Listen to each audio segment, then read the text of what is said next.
ಎಲ್ರಿಗೂ ನಮಸ್ಕಾರ. ಇದು ಮಲೆನಾಡು ಸ್ಪೆಷಲ್. ಇವತ್ತು ಬಂಗ್ಡೆ ಮೀನು ಫ್ರೈ ಮಾಡ್ತಾ ಇದ್ದೀನಿ. ಯಾವಾಗಲೂ ಒಂದೇ ಥರ ಫ್ರೈ ತಿಂದು ಬೇಜಾರಾಗಿದ್ದರೆ ಇವತ್ತು ಹೊಸದಾಗಿ ಡಿಫ್ರೆಂಟಾಗಿ ಮಾಡ್ತಾ ಇದ್ದೀನಿ. ಈ ಥರ ಟ್ರೈ ಮಾಡಿ. ಟೇಸ್ಟು ಡಿಫ್ರೆಂಟ್ ಆಗಿರುತ್ತೆ ಮತ್ತು ನೋಡೋದಕ್ಕೂ ತುಂಬ ಕಲರ್ಫುಲ್ಲಾಗಿ ಕಾಣಿಸುತ್ತೆ. ತುಂಬ ಚೆನ್ನಾಗಿರುತ್ತೆ. ನಾನು ಬಂಗ್ಡೆ ಮೀನಲ್ಲಿ ಮಾಡ್ತಾ ಇರೋದು. ನೀವು ಯಾವ ಮೀನಾದರೂ ತೊಗೊಳ್ಳಿ, ಪರವಾಗಿಲ್ಲ, ಚೆನ್ನಾಗೇ ಬರುತ್ತೆ. ಹೇಗೆ ಮಾಡೋದು ಅಂತ ಹೇಳ್ತೀನಿ. ನಾನಿಲ್ಲಿ ಮೀನನ್ನ ಕ್ಲೀನ್ ಮಾಡಿ ಇಟ್ಕೊಂಡಿದ್ದೀನಿ. ಒಂದು ಸೈಡ್ ಹೊಟ್ಟೆ ಓಪನ್ ಮಾಡಿ ಅದರೊಳಗಡೆ ಬೇಳದೇ ಇರೋದೆಲ್ಲ ತೆಗೆದು ಕ್ಲೀನ್ ಮಾಡಿ ಇಟ್ಕೊಂಡಿದ್ದೀನಿ. ಅದಕ್ಕೆ ಒಂದು ಸ್ವಲ್ಪ ಉಪ್ಪು ಮತ್ತು ಅರಿಶಿನದ ಪುಡಿ ಹಾಕ್ಕೊತಿದ್ದೀನಿ. ಇವಾಗಲೇ ಉಪ್ಪು ಅರಿಶಿನದ ಪುಡಿ ಹಾಕಿಟ್ರೆ ಮೀನು ಸಪ್ಪೆ ಆಗೋಲ್ಲ, ತುಂಬ ಚೆನ್ನಾಗಿರುತ್ತೆ ಟೇಸ್ಟು. ಒಳಗಡೆ ಎಲ್ಲ ಸಪ್ಪೆ ಆಗುತ್ತಲ್ಲ ತಿಂದಂಗೆ. ಈ ಥರ ಉಪ್ಪು ಮೊದಲೇ ಹಾಕಿಟ್ರೆ ಸಪ್ಪೆ ಅನಿಸಲ್ಲ. ಅದಕ್ಕೆ ಇವಾಗಲೇ ಉಪ್ಪು ಮತ್ತು ಅರಿಶಿನದ ಪುಡಿ ಹಾಕಿ ಇಟ್ಬಿಡಿ. ಅದು ಓಪನ್ ಮಾಡಿರ್ತೀವಲ್ಲ ಅಲ್ಲೆಲ್ಲ ಸ್ವಲ್ಪ ಉಪ್ಪು ಅರಿಶಿನದ ಪುಡಿ ಹಾಕಿದ್ರೆ ನೀಟಾಗಿ ಸ್ಪ್ರೆಡ್ ಆಗುತ್ತೆ. ಇದು ಒಂದು 2 ನಿಮಿಷ ಇಟ್ಬಿಡೋಣ. ಈ ಕಡೆ ಮಸಾಲೆಗೆ ಏನೇನು ಬೇಕು ರೆಡಿ ಮಾಡ್ಕೊಳ್ಳೋಣ. ಇದು ಹಾಗೆ ಒಂದು 2 ನಿಮಿಷ ಇರಲಿ. ಈ ಕಡೆ ನಾನೊಂದು ಮಿಕ್ಸಿ ಜಾರ್ ತೊಗೊಂಡಿದ್ದೀನಿ. ಅದಕ್ಕೆ 4 ಹಸಿಮೆಣಸು ಹಾಕ್ತಾಯಿದ್ದೀನಿ. ನಾನು ಖಾರದ ಪುಡಿ ಯೂಸ್ ಮಾಡ್ತಾಯಿಲ್ಲ, ಯಾವಾಗಲೂ ಖಾರದ ಪುಡಿ ಹಾಕಿ ಫ್ರೈ ಮಾಡೋದಲ್ವ, ಅದಕ್ಕೆ ಇವತ್ತು ಡಿಫ್ರೆಂಟಾಗಿ ಮಾಡ್ತಿದ್ದೀನಿ. ಹಸಿಮೆಣಸು ಮತ್ತು ಶುಂಠಿ ಬೆಳ್ಳುಳ್ಳಿ, ಹಾಗೆ ಒಂದು ಸ್ವಲ್ಪ ಕೊತ್ತಂಬರಿ ಸೊಪ್ಪು, ಹಾಗೆ ಒಂದು ಸ್ವಲ್ಪ ಹುಳಿಗೆ ಹುಣಸೆ ಹಣ್ಣು ಹಾಕ್ಕೊಂಡಿದ್ದೀನಿ. ಹಾಗೆ ಒಂದು ಸ್ವಲ್ಪ ಅರಿಶಿನದ ಪುಡಿ ಹಾಕಿದ್ರೆ ಇನ್ನೂ ಚೆನ್ನಾಗಿ ಗ್ರೀನ್ ಕಲರ್ ಬರುತ್ತೆ. ಈ ಥರ ನೋಡಿ, ಈ ಥರ ಗ್ರೀನ್ ಕಲರ್ ಬರುತ್ತೆ. ಅದಕ್ಕೆ ಅರಿಶಿನದ ಪುಡಿ ಯೂಸ್ ಮಾಡಿದ್ದೀನಿ. ನೀವು ಯಾವುದಾದ್ರೂ ಅಡುಗೆಗೆ ಈ ಥರ ಗ್ರೀನ್ ಕಲರ್ ಮಸಾಲೆ ರೆಡಿ ಮಾಡೋದಿದ್ದರೆ ಅದಕ್ಕೆ ಒಂದು ಸ್ವಲ್ಪ ಅರಿಶಿನದ ಪುಡಿ ಹಾಕಿ ನೋಡಿ. ಈ ಥರ ಗ್ರೀನ್ ಕಲರ್ ತುಂಬ ಚೆನ್ನಾಗಿ ಬರುತ್ತೆ. ಒಂದು ಸರಿ ಟ್ರೈ ಮಾಡಿ, ಗೊತ್ತಾಗುತ್ತೆ. ಇದಕ್ಕೆ ಇವಾಗ ಒಂದು ಸ್ವಲ್ಪ ಉಪ್ಪು ಹಾಕೋಬಿಡೋಣ.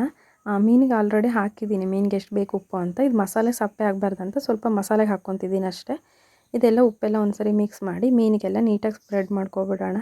ಈ ಥರ ಮೀನಿಗೆಲ್ಲ ಒಂದು ಸರಿ ಸವರ್ಕೊಬಿಡೋಣ. 2 ಸೈಡು ಮೀನಿಗೆ ಸವರ್ಕೊಂಡು ಹಾಕಿ ಅದ್ರ ಒಳಗಡೆ ಎಲ್ಲ ಓಪನ್ ಮಾಡಿರ್ತೀವಲ್ಲ ಅಲ್ಲೆಲ್ಲ ನೀಟಾಗಿ ಮಸಾಲೆ ತುಂಬ್ಕೊಬಿಡೋಣ. ಈ ಥರ ಒಳಗೆಲ್ಲ ಹಾಕಿದ್ರೆ ಉಪ್ಪು ಖಾರ ನೀಟಾಗಿ ಹಿಡಿಯುತ್ತೆ. ಅದಕ್ಕೆ ಒಳಗೆಲ್ಲ ನೀಟಾಗಿ ಸ್ಪ್ರೆಡ್ ಮಾಡಿಕೊಂಡು ಈ ಥರ ಮಿನಿಮಮ್ ಒಂದು 10ರಿಂದ 15 ನಿಮಿಷ ಆದರೂ ಬಿಟ್ಬಿಡೋಣ. ಒಂದು ಸ್ವಲ್ಪ ಟೈಮ್ ಬಿಡೋದ್ರಿಂದ ಮಸಾಲೆ ಎಲ್ಲ ನೀಟಾಗಿ ಹಿಡಿಯುತ್ತೆ ಮೀನಿಗೆ. ಅದಕ್ಕೆ ಒಂದು ಸ್ವಲ್ಪ ಟೈಮ್ ಬಿಟ್ಕೊಳ್ಳಿ. ಆಗಂದಾಗೆ ಮಾಡಿದ್ರೆ ಚೆನ್ನಾಗಾಗಲ್ಲ ಅಂತ ಏನಿಲ್ಲ, ಚೆನ್ನಾಗಾಗತ್ತೆ.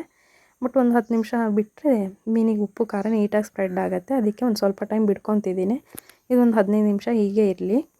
ನಾನು ಈ ಕಡೆ ತವ ಬಿಸಿ ಇಟ್ಕೊಂಡು ಎಣ್ಣೆ ಎಲ್ಲ ಸ್ಪ್ರೆಡ್ ಮಾಡ್ಕೊತಿದ್ದೀನಿ. ಈ ಥರ ತವ ಬಿಸಿ ಆದಮೇಲೆ ಸ್ವಲ್ಪ ಈ ಥರ ಎಣ್ಣೆ ಹಾಕ್ಕೊಬಿಡೋಣ. ಮೀನಿಗೆ ಮಸಾಲೆ ಎಲ್ಲ ಹಚ್ಚಿಟ್ಟು 15 ನಿಮಿಷ ಆಗಿದೆ ನೋಡಿ. 15 ನಿಮಿಷ ಆಗಿದೆ. ಅದು ಸ್ವಲ್ಪ ಟೈಮ್ ಆಗಿದ್ದಕ್ಕೆ ಉಪ್ಪೆಲ್ಲ ಹಾಕಿಟ್ಟಿದ್ವಲ್ಲ, ಮಸಾಲ ನೀರು ಬಿಟ್ಕೊಂಡಿದೆ. ನಾನು ಯಾವಾಗಲೂ ಕೋಟಿಂಗಿಗೆ ರವೆ ಬಳಸ್ತಿದ್ನಲ್ಲ, ಇವತ್ತು ಅಕ್ಕಿ ಹಿಟ್ಟು ಯೂಸ್ ಮಾಡ್ತಾಯಿದ್ದೀನಿ. ನೀವು ರವೆ ಇಲ್ಲಾಂದರೆ ಅಕ್ಕಿ ಹಿಟ್ಟಲ್ಲಿ ಕೂಡ ಈ ಥರ ಮೀನು ಫ್ರೈ ಮಾಡಿ ಚೆನ್ನಾಗೇ ಬರುತ್ತೆ ನೋಡಿ. ನಾನಿವತ್ತು ಅಕ್ಕಿ ಹಿಟ್ಟನ್ನ ಯೂಸ್ ಮಾಡ್ತಿರೋದು. ಮೇಲ್ಗಡೆ ನೀಟಾಗಿ ಎಲ್ಲ ರವೆ ಥರನೇ ಸ್ಪ್ರೆಡ್ ಮಾಡ್ಕೊಬಿಟ್ರೆ ಆಯಿತು.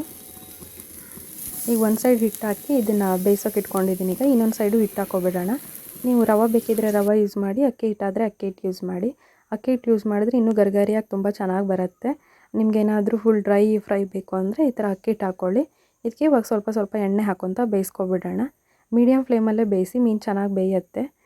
ಒಂದು ಸ್ವಲ್ಪ ಬೇಯ್ತಿದ್ದಂಗೆ ಈ ಥರ ತಿರ್ಗಿಸಾಕ್ಕೊಬಿಡೋಣ. ಒಂದೇ ಸೈಡ್ ಡೀಪ್ ಫ್ರೈ ಮಾಡೋಕ್ಕೆ ಹೋಗಬೇಡಿ, ಸ್ವಲ್ಪ ಸ್ವಲ್ಪ ತಿರ್ಗಿಸಾಕೊಂತ ಈ ಥರ ಫ್ರೈ ಮಾಡ್ಕೊಳ್ಳಿ, ಚೆನ್ನಾಗಾಗತ್ತೆ. ನಾನು ಮೊದಲೇ ತವಾಗೆಲ್ಲ ಜಾಸ್ತಿ ಆಯಿಲ್ ಹಾಕೋಕ್ಕೆ ಹೋಗಿಲ್ಲ, ಅದಕ್ಕೆ ಇವಾಗಲೇ ಮೀನಿಗೆ ಸ್ವಲ್ಪ ಸ್ವಲ್ಪ ಆಯಿಲ್ ಹಾಕ್ಕೊತ ಬೇಯಿಸ್ಕೊತಾ ಇದ್ದೀನಿ. ಇದನ್ನು ಮರ್ಚಿ ಹಾಕ್ದಂಗೆ ಮತ್ತೆ ಆಯಿಲ್ ಹಾಕ್ಕೊತ ಸ್ವಲ್ಪ ಬೇಯಿಸ್ಕೊಳ್ಳಿ, ಚೆನ್ನಾಗಾಗತ್ತೆ ನೋಡಿ. 2 ಸೈಡು ಈಗ ಬೆಂದಿದೆ ಇದು ಮೀನು. ಇಷ್ಟು ಬೆಂದರೆ ಸಾಕು. ನಿಮಗೆ ಸೈಡೆಲ್ಲ ಸ್ವಲ್ಪ ಮಸಾಲೆ ಹಾಗೆ ಇದೆ, ಬೆಂದಿಲ್ಲ ಅನಿಸಿದ್ರೆ ಈ ಥರ ಸೈಡೆಲ್ಲ ಇಟ್ಕೊಂಡು ಸ್ವಲ್ಪ ಬೇಯಿಸ್ಕೊಬಿಡಿ. ಈ ತವಾದಲ್ಲಿ ಬೇಯಿಸ್ತಿರೋದಲ್ಲ, ಅದಕ್ಕೆ ಈ ಥರ ಸೈಡೆಲ್ಲ ಬೇಯಿಸ್ಕೋಬೇಕಾಗತ್ತೆ. ಅದೇ ಎಣ್ಣೆಲಿ ಫ್ರೈ ಮಾಡಿದ್ರೆ ಅದೇ ಬೆಂದುಬಿಡತ್ತೆ ಎಲ್ಲ ಸೈಡು ಒಂದೇ ಥರ. ಈ ಥರ ಸೈಡೆಲ್ಲ ಈಗ ಬೇಯಿಸ್ಕೊಬಿಡೋಣ.